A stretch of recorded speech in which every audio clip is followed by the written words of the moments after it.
하늘 사랑교회 올 때마다 제가 참 마음이 평안하고 행복합니다. 진짜 정말 그 형제 집에 오는 것처럼 저는 좋거든요. 여러분은 잘 모르시겠지만 제 마음은 그렇습니다. 우리 따뜻하게 항상 성도님들이 맞아주시고 우리 장로님들도 환한 미소로 또 맞아주시고 오늘 찬양도 역시 멋지네요. 이 찬양 하시는 분들도 귀한 찬양 너무 다시 한번 감사드리고요. 우리 김 목사님 그 제자를 잘 키우셨습니까? 존경스럽습니다. 멋집니다. 그 짧은 2분 영상 편집 정말 잘했네요. 강렬합니다.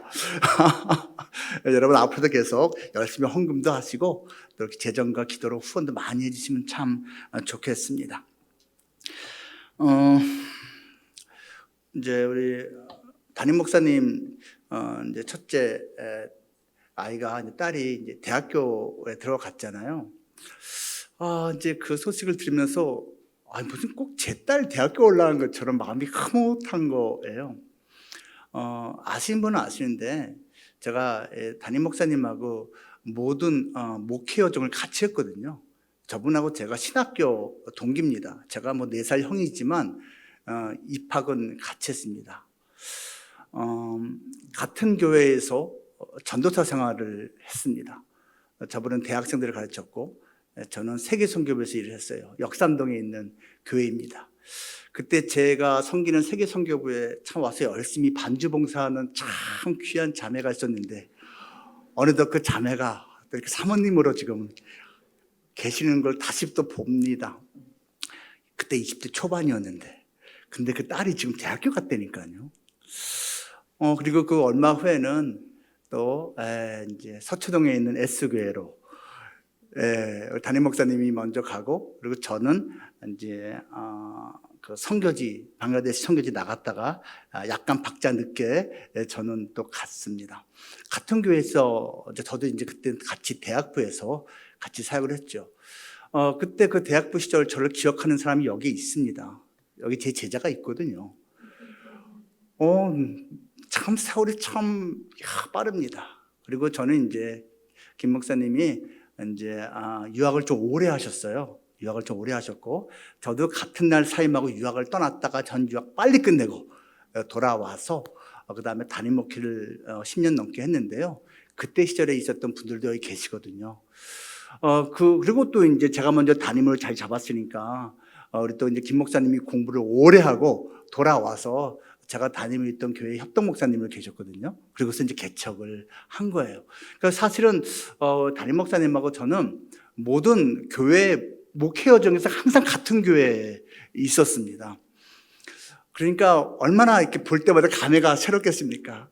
근데 처음 만났을 때 저는 30대 초반, 저분은 20대. 근데 지금은 제가 50대 중반입니다. 세월이 참 많이 흘렀죠. 세월이 흐르면서 여러 가지를 많이 느끼고는 하는데요. 그 중에 하나가 오늘 주제와 관련이 있습니다. 그것은 인생 참 만만치 않다라는 것입니다. 내가 원하는 대로 계획한 대로 노력하는 대로 된다는 보장이 절대 없는 것이 인생이구나라는 것을 느낍니다. 물론 그 반대도 있습니다. 노력하지 않았는데도 자격이 없는데도 준비하지 못했는데도 잘못 생각했는데도 잘 풀리고 잘 되는 것들이 많은 것이 인생입니다. 이게 섞여 있어요.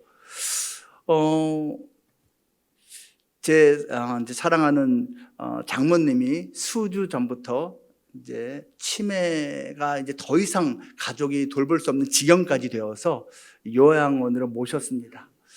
그 모시는 것을 결정하는 과정이 참 고통스러웠습니다. 참 많이 울었습니다. 그리고 저도 이제 아시는 분 아시는데 수년 전부터 이제 제가 암 환자로서 지금 살고 있거든요. 뭐 이제 3년이 채 안 됐으니까 저는 아직도 진행형인 사람입니다. 뭐 등등등등 많은 것들이 있어요. 그러면서 고백하고 또 고백하는 것이 아이고 하나님밖에 없습니다. 결국 하나님 옷자락만 제가 붙잡습니다 라고 저는 요즘 기도하고 또 기도하고 있습니다. 그것을 좀 단순하게 표현한 것이 오늘 설교 제목입니다. 하나님께 달려있다. 하나님께서 모든 것을 하신다라는 것입니다. 여러분의 인생은 어떻습니까? 오늘 본문 내용 너무나 잘 알고 있습니다. 여러분 이 스토리가요, 사실은 우리의 인생 여정 또는 신앙 여정에 어떻게 보면 압축판이라고도 볼 수가 있는데요. 그만큼 하나님께서는 이 사건을 이렇게 성경으로서 우리에게 보여주신 이유가 있는 것입니다. 어떤 신학자가 그러더라고요. 이스라엘이라는 하나님께 먼저 선택받은 그 민족의 정체성이 참 독특한데, 그들의 정체성을 규정하는데 가장 크게 영향을 미친 사건이 세 개로 나타난다라고 말합니다. 하나는 창세기 12장에 있는 하나님이 아브라함을 부르신 사건입니다. 그래서 이제 자기 본토 친척 아비집을 떠나는 그런 놀라운 일이 있었잖아요. 그것이 이스라엘 정체성의 큰 요소다 말을 하고 있고요. 또 하나가 오늘 본문 말씀입니다. 모세를 하나님이 선택하시고 그를 출애굽의 그러한 지도자로 삼으신 사건입니다. 그리고 다윗이라는 또 다른 하나님의 사람을 통해서 그 왕조를 하나님께서 만드시고 그 후손으로서 예수 그리스도가 오게 만든 사건. 아브라함과 모세와 다윗이 사실은 이스라엘이라고 하는 독특한 그러한 하나님 나라, 하나님 백성의 정체성을 만든 3대 사건이라고 말합니다. 그 모세 스토리의 처음 시작이 바로 이 2장에 있는 것입니다. 아이가 태어났어요. 얼마나 축복된 일입니까? 모두가 그냥 환호하면서 백일 잔치 뭐냐 하면서 그렇게 즐거운 첫 해를 보내야 되는 거 아니겠습니까? 근데 이게 뭡니까? 애가 태어났는데 애 울음소리마저도 바깥으로 나면 위험한 세상이 돼버리고 말았습니다. 그 이집트를 다스리던 왕이 이제 히브리 그 아기가 태어나면 다 죽이도록 명령을 내렸기 때문입니다. 이미 많은 아이들이 그 죽임을 당했을 겁니다. 모세의 부모도 사실은 이걸 어떡하나 마음 아래만 하고 있었어요. 근데 더 이상 숨길 수 없는 지경이 되었습니다. 그래서 어떻게 했죠? 갈대로 상자를 만듭니다. 그리고 역청으로 이렇게 틈을 메꿉니다. 나무 진으로 이렇게 또 미세하게 더 메꾸죠. 그리고 나일강에 띄어 보냅니다. 여러분 한번 상상을 해보시기 바랍니다. 나일강이요 얼마나 넓으냐면요 한강보다 훨씬 더 넓습니다. 한강도 되게 큰 강입니다, 여러분. 한강 샌드강이나 이런 거에 비하면요 이건 어마어마하게 큰 강이에요, 한강은요. 근데 여러분 나일강은 더 크거든요. 그런데 요즘처럼 이렇게 세련되게 이렇게 관리가 되고 있는 강이 아니고 이 시대는요 지금으로부터 수천 년 전입니다. BC 1500년 전쯤이거든요. 그러니까 지금으로부터 약 3500년 전쯤 시대란 말이에요. 그때 악어, 야생동물 득실득실해요. 그 강물 사람이 조절할 수가 없어요. 거기에다가 이 아이가 들어있는 갈대 상자를 띄어보낸다? 여러분 생각을 해보십시오. 근데 정말로 그런 일이 벌어졌습니다. 그런데 하나님께서는 그 일을 통해서 놀라운 일을 행하였습니다. 우리가 이 스토리를 통해서 깨닫게 되는 인생은 무엇입니까? 몇 가지 한번 살펴보겠습니다. 첫째로요, 인간의 생사는 살고 죽음은 하나님께 달려있다라는 것입니다. 1절부터 4절까지가 바로 그러합니다. 3절 읽습니다. 더 숨길 수 없게 되매 그를 위하여 갈대 상자를 가져다가 역청과 나무진을 칠하고 아기를 거기 담아 나일 강가 갈대 사이에 두고 그의 누이가 어떻게 되는지를 알려고 멀리 섰더니 이 아기가 들어가 있는 그 갈대 상자가 떠갑니다. 얼마나 많이 불안했을까요? 그렇게 할 수밖에 없었던 부모의 심정은 어땠을까요? 몇 살 위인 그 누나가 그 갓난 아기 자기 동생이 저 강물 위를 흘러가는 걸 보면서 마음이 어떠했을까요? 모세 부모가 그 자녀를 사랑하지 않아서 그렇게 한 거 아닙니다. 사랑했습니다. 하지만 그렇게 할 수밖에 없었습니다. 그 부모가 할 수 있는 최선은 겨우 갈대로 상자를 만들어서 그 아기를 띄어보내는 것이었습니다. 참 불안하지 않습니까? 불완전하지 않습니까? 여러분 우리 인생이 그래요. 우리 인생이요 자기가 아무리 마음이 있어도 능력이 부족해서 기회가 안 닿아서 할 수 없는 것들이 참 많습니다. 제 양가부님은 다 살아계십니다. 제가 나이가 50대 후반이니 양가부님 나이가 몇 대쯤 되시겠습니까? 생각을 해보십시오. 살아계신 건 참 감사한데 당연히 약하십니다. 건강 잘 지키셨지만 어느 나이쯤 되면 꺾이고 또 꺾이고 또 꺾입니다. 감사하지만 내가 해줄 수 있는 게 없어요. 그분들의 건강을 더 좋게 만들거나 그들의 인생이 더 아름답게 노년이 흘러가도록 제가 할 수 있는 게 없더라고요. 자녀도 마찬가지입니다. 아무리 사랑하고 뭔가 해줘도 도와주는 대로 해주고 싶은 대로 그 아이들이 항상 잘 되려는 보장은 없습니다. 그런데 생각해보면요, 당연한 거예요. 나도 내 자신을 컨트롤 못하는데 내가 누구를 도와줍니까? 나도 나 한 몸 제대로 건사를 못하고 좌충우돌하고 넘어지고 깨지고 아프고 그러한 인생을 살아왔는데 내가 아무리 사랑해도 내 가족이라고 어떻게 할 수 있겠습니까? 이런 그게 인생이더라고요. 망망한 그 나일강에 요만한 갈대상자 하나 띄어보내는 것 같은 것이 인생이다. 우리 인생이 그렇다라는 것입니다. 인간은요, 태어나면서부터 그렇게 방대한 나일강 같은 세상에 던져지는 존재인 것입니다. 생명의 주관자 되시는 하나님이 그래서 우리에겐 필요합니다. 그 하나님 모르는 사람들 얼마나 불쌍합니까? 우리는 결론적으로 알고 있습니다. 하나님께서 모세를 선택하였습니다. 그를 살리기로 작정하셨고 살린 정도가 아니라 그를 장차 남을 살리는 사람으로 만들 것을 계획하셨습니다. 모세는 아무것도 몰랐죠. 자기가 죽는지 사는지도 모르는 존재였을 거예요. 그런데 살아났고 세월이 많이 흐른 후에는 살리는 존재가 되었습니다. 그 옛날에요, 이제 김대중 대통령이 살아있을 때 신앙 간증을 한 적이 있는 거 혹시 아십니까? 우리 젊은 분들은 김대중 대통령에 대해서 뭐 아는 게 많지 않을 거예요.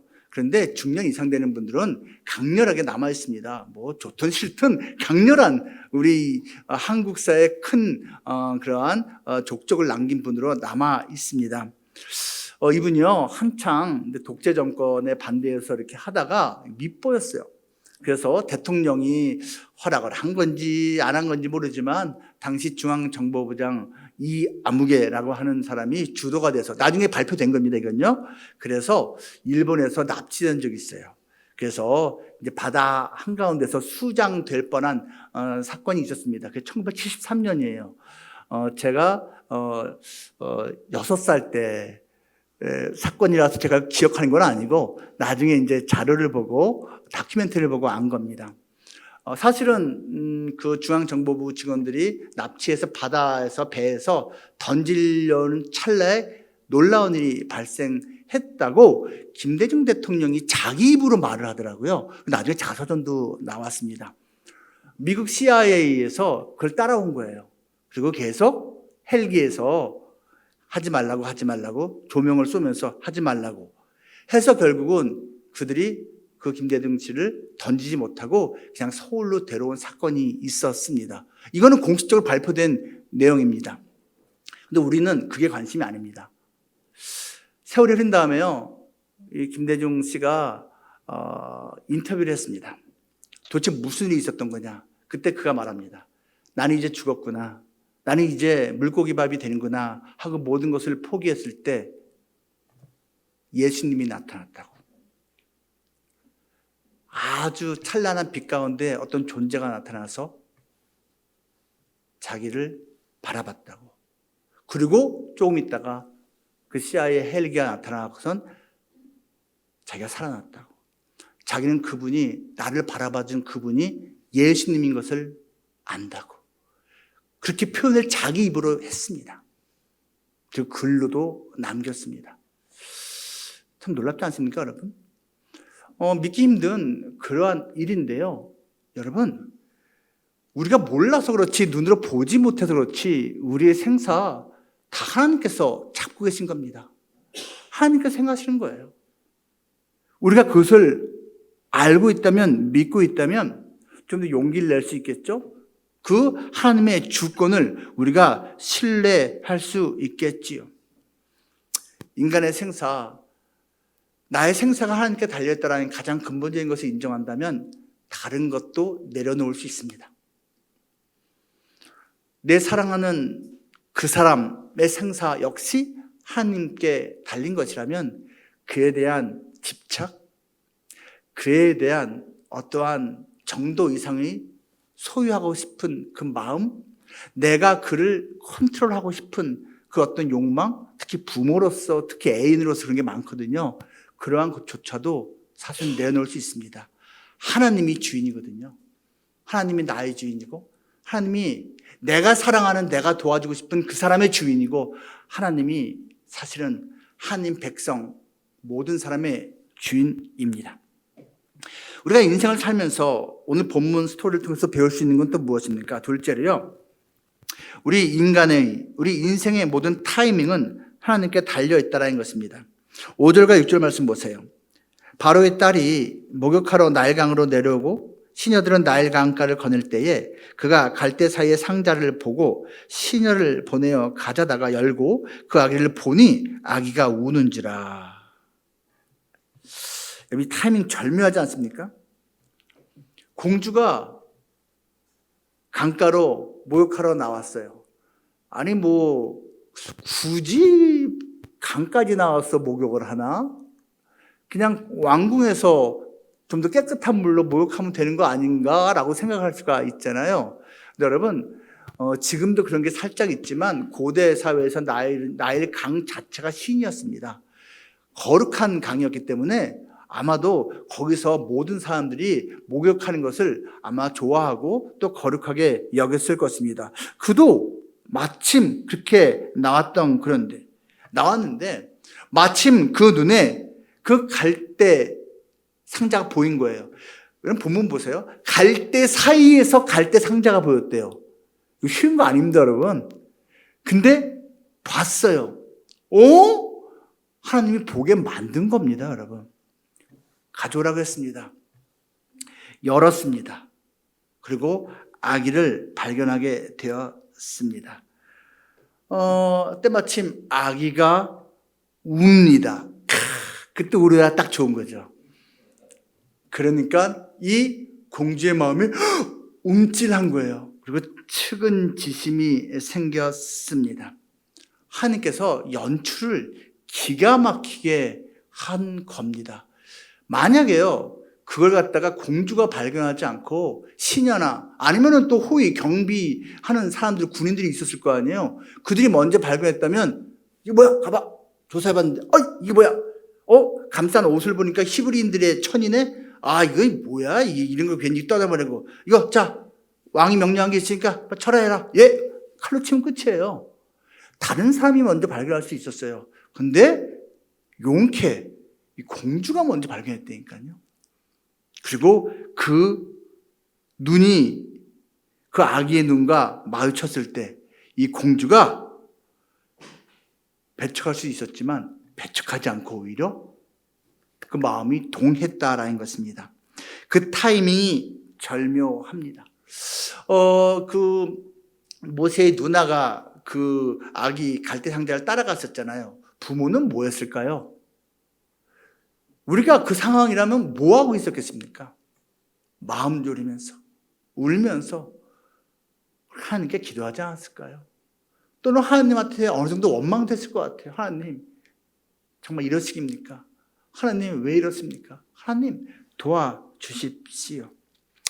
그런데 결국은 하나님께서 준비하고 예배해 놓으신 그것대로 놀라운 타이밍대로 그 일이 지금 진행되게 된 것입니다. 여러분, 타이밍이 내가 원하는 대로 된다고 해서 항상 좋은 것만은 아닙니다. 요나가 하나님의 그러한 메시지를 듣고 하나님의 미션을 부여받고선 쌩 까고 도망갔잖아요. 근데 얼마나 타이밍이 잘 맞습니까? 딱 요바로 도망갔는데 다시스로 가는 배가 마침 딱 있어. 배가 있는데 티켓도 남아있어. 이 사람들이 꽉 차 있으면 못할 거 아니에요. 딱 가요. 타이밍이 너무 맞아요. 여러분, 정말로 타이밍 자체가 우리 인생에서 가장 중요한 건 아닙니다. 그 타이밍이 하나님이 기뻐하시는 타이밍이어야 하는 것이죠. 팀 켈러라는 목사님이 있습니다. 이분이 이제 바로 며칠 전에 타계를 했어요. 저에겐 진짜 어마어마하게 큰 영향을 미친 분이고요. 제가 지금 하고 있는 제가 단체에서 일하고 있는데 그것을 처음에 시작한 분이 바로 이 팀 켈러라는 목사님입니다. 나중에 혹시 여러분 기회 있으면 신앙서적 뭐 좋은 거 없을까라는 생각이 있죠. 그러면 첫 번째로는 우리 김일수 목사님 책 꼭 읽어보시기 바라고요.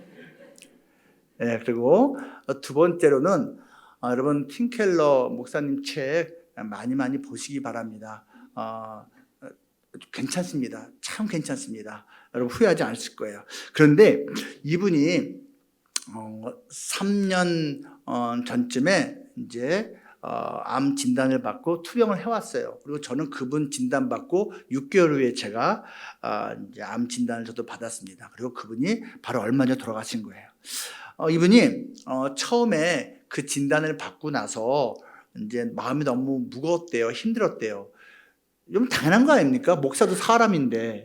제가 나중에 언제 한번 책 쓸 거예요. 목사도 사람이다. 정말입니다. 할 말 많습니다.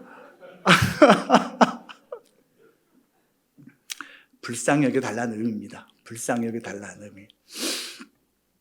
그러고 나서 이제 이분이 1년 후에 인터뷰를 어떤 일간지, The Atlantic이라는 일간지랑 했는데요. 거기서 솔직히 고백을 하는 거예요. 나 평소에 죽음에 대해서 담대하라고 하나님을 신뢰하라고 설교했다. 책도 썼다. 근데 막상 내가 당신 3년 내지 5년 남았습니다라는 말 들었을 때 내 마음 무너졌다라고 고백하더라고요. 사실 그분 딱 3년 만에 진짜 돌아가신 겁니다. 근데 그분이 이런 말해요. 나도 똑같이 반응했다. 그 청천벽력 같은 의사 전문가의 말을 들었을 때 나는 남들하고 똑같이 나도 반응했다. 난 다를 줄 알았는데 나도 똑같았다. Why me? 왜 납니까? Why now? 왜 하필 지금입니까? 가장 왕성한 때인데. 그리고 6개월 동안을 tear and fear로 보냈다라고 고백하더라고요. tear, 눈물을 흘리면서, fear, 두려워하면서. 근데 이제 6개월 정도 지나면서부터 이제 다시 이제 영적인 정신이 돌아온 거예요. 그리고 이제 1년쯤 지나고 인터뷰할 때는 내 인생 중 가장 황홀한 시간을 보내고 있습니다. 라고 고백을 하더라고요. 에이! 말이 되나? 어떻게 황홀할 수가 있어? 라고 생각하시는 분도 있을 수 있는데 저는 그분 말이 진짜라는 걸 100% 믿어요. 여러분 그거 아십니까? 그 인생은요 고난이 없어야지 고통이 없어야지 평안한 것이 아니더라고요. 고통이 있고 고난이 있어도 하나님 품 안에 깊이 들어가 있으면 그게 평안이더라고요. 고난 없고 고통이 없는데도 하나님하고 멀리 떨어져 있으면 그건 평안이 아니에요.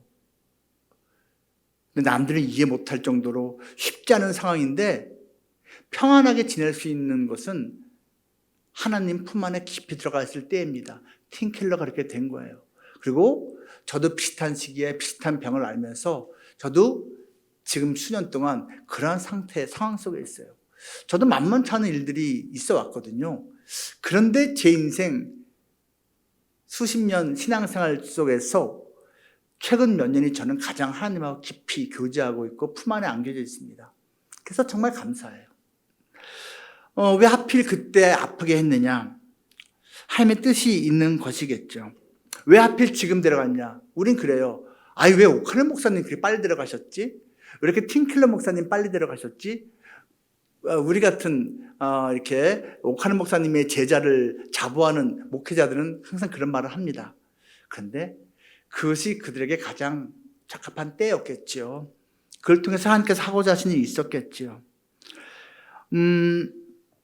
아까 이제 인생의 그 생사가 하나님께 달려있다는 것과도 관련이 있는데요. 과거의 우리나라 역사 속에서 기독교 역사 속에서 이런 일이 있었습니다. 1939년 식민지 통치하에 있을 때요. 안희숙이라고 하는 20대 초반의 초등학교 교사 젊은 여인하고요. 박관준이라고 하는 나이 많으신 장로님이 함께 한국 땅 말고 일본 땅에 있는 그 의회에 몰래 들어간 적이 있었습니다. 사실 출입증이 있어야 되는 건데요. 그냥 쑥쑥쑥 들어갔어요. 이 박관준 장로님하고 안희숙, 나중에 우리가 여사라고 부르는데요. 사모가 됐거든요. 이 두 분이 기도하다가 성령의 감동을 받은 거예요. 그래서 의회, 그 제국의회라고 불렸어요. 의회에 들어가서 선포하라. 내가 주는 메시지를 선포하라는 감동을 받아서 그걸 전부 다 이 종이에다가, 요즘 같은 A4 용지가 아니잖아요. 붓으로 전부 쓴 거예요. 그리고 이렇게 둘둘 말아갖고선 이렇게 숨겨갖고선 도저히 거긴 들어갈 수가 없는 데인데 이 두 사람이 다 들어갔다니까요. 본회의장까지 들어갔어요. 그리고 들어가서 이거를 뿌리면서 선포했습니다. 1939년에 뭘 선포했는지 아십니까? 여호와 하나님의 말씀이다. 들어라. 너희가 회개하지 아니하면 너희 나라가 불바다가 될 것이다. 이거였어요. 회개하지 않으면 불바다가 될 것이다. 뭐 당연히 긴급 체포됐죠. 그리고 여러분 당연히 감옥 가지 않겠습니까? 감옥 갔습니다. 그래서 6년 옥고를 두 사람 다 치렀습니다. 평양 감옥에 들어갔지요. 근데 우린 기억하고 있습니다. 그 수년 후에 나가사키하고 히로시마에 원자폭탄이 떨어졌고 정말로 그 나라가 불바다가 됐습니다. 6년형을 받은 게 아니고요. 정확히 말하면 사형 선고를 받았습니다. 그리고 사형 집행 날짜가 정해져 있었습니다. 1945년 8월 18일이었습니다. 그런데 8월 15일에 해방되고 8월 17일에 추록했습니다. 사형 집행 날짜 전날 이 두 사람은 나왔습니다. 그리고 안희숙 여사는 그 후에 이제 목사님하고 결혼하고 남은 일생을 살아있는 순교자라는 이름을 가지면서 복음을 증거하며 살았습니다. 죽으면 죽으리라. 죽어요. 그런데 안 죽어요. 등에 많은 책들이 있는데 사서 보시기 바랍니다. 거기에 나와 있는 내용입니다. 여러분 정말 그래요. 사형 날짜 받았으면 이제 죽었구나 생각하는 거 아니겠습니까? 1년, 2년, 3년, 4년, 5년, 6년 세월이 흘러갑니다. 8월 18일인데 지금 8월이 됐습니다. 이제 내가 살 날 며칠 안 남았다 생각하지 않겠습니까? 근데 하나님께서는 해방시켰습니다. 풀어줬습니다. 그리고 안희숙 여사 장수했습니다. 하나님께 달려있다. 살고 죽는 것, 타이밍 하나님께 달려있다. 그 하나님을 붙잡아야 하지 않겠습니까? 그 하나님께 기도해야지 않겠습니까? 인생을 살면서 우리가 또 하나님께 달렸다는 고백을 어떤 모습에서 할 수 있습니까? 세 번째는 바로 이것입니다. 우리 인간의 마음은 하나님께 달려있다는 것입니다. 아까 6절부터 다시 읽겠습니다. 그 아기를 보니 아기가 우는지라 그가 그를 불쌍히 여겨 이르되 이는 히브리 사람의 아기로다. 그의 누이가 바로의 딸에게 이르되 내가 가서 당신을 위하여 히브리 여인 중에 유모를 불러다가 이 아기에게 젖을 먹이게 하리이까. 바로의 딸이 그에게 이르되 가라 하매 그 소녀가 가서 그 아기의 어머니를 불러오니. 여러분 그 애굽 공주가 갈대 상자를 발견했어도요 그녀에게 불쌍히 여기는 마음이 생기지 않았다면요 그냥 모세는 죽은 겁니다. 그런데 하나님께서 그녀의 마음을 부드럽게 만지신 겁니다. 하나님께서 행하시는 거죠. 모세가 장성한 다음에요 왕궁에 머물러 있지 않고 동족에게 갔습니다. 대단한 결단을 한 것이죠. 그런데 정작 그 동족의 마음을 얻지 못했습니다. 나중에 세월이 많이 흐른 다음에 80세에 사명을 다시 받고 돌아왔을 때 하나님께서 그 모세를 통해서 놀라운 이적을 행함으로써 그 동족의 마음을 얻어가기 시작했습니다. 사람의 마음 하나님이 컨트롤하십니다. 하나님께서 만지시면 완악하고 딱딱한 그 마음 부드럽게 바뀝니다. 그런데 하나님께서 만지지 아니하시면 그 완악하고 딱딱한 마음이 그냥 끝까지 갈 수도 있는 것입니다. 여러분 혹시 관계에서 힘든 모습으로 갈등하고 있는 분들이 있습니까? 직장 생활할 때 상사, 동료, 또는 후배, 가족 관계에서, 친구 관계에서 그 마음이 상할 정도로 힘든 그러한 관계가 혹시 있습니까? 여러분, 기도밖에 없습니다. 기도밖에 없어요. 가족을 위해서, 그 직장 동료들을 위해서, 친구들을 위해서 기도하는 겁니다. 나를 괴롭히는 그를 위해서, 나에게 해코지를 그를 위해서 기도하는 겁니다. 하나님께서 그 마음 만지십니다. 무엇보다도 내 마음도 만지십니다. 그래서 담대하게 만들고 나를 더욱 겸손하게 만들고 좀 더 여유 있게 만들어주기도 하는 것입니다. 사람의 마음, 하나님이 당연히 컨트롤하실 수 있습니다. 그래서 믿는다면 우리 고집센 우리의 가족의 그 어떤 모습, 말도 안 되는 비합리적인 것을 지시하고 또 기대하는 우리 직장 동료 그 어떤 사람의 모습, 그 속에서도 우리는 견뎌낼 수 있는 능력을 얻게 된다라는 것입니다. 누군가의 마음을 얻고 싶다면 그 사람에게 잘 보이려고 애를 쓰는 것 이상으로 하나님께 간구해야 됩니다. 하나님이 그 사람 마음을 만져달라고 하나님께 구해야 한다라는 것입니다. 바라기는요, 우리가 인생을 살아가면서 신앙생활 하면서 감사하고 행복한 일도 많지만 만만치 않은 쉽지 않은 일들도 항상 있는 것이 인생인데요. 그때마다 우리는 우리의 연약함을 기억하면서 하나님의 옷자락을 붙잡겠다라는 다짐을 다시 하기를 바랍니다. 우리 인간의 마음, 나든 그든 하나님께 달려 있습니다. 우리 인간의 타이밍, 하나님께 달려 있습니다. 그리고 우리 인간의 생사, 하나님께 달려 있습니다. 이것이 우리의 신앙입니다. 모세가 첫 인생 40년 자기가 뭐라도 되는 양 I'm something으로 살았지요. 왕자니까 그럴만했지요.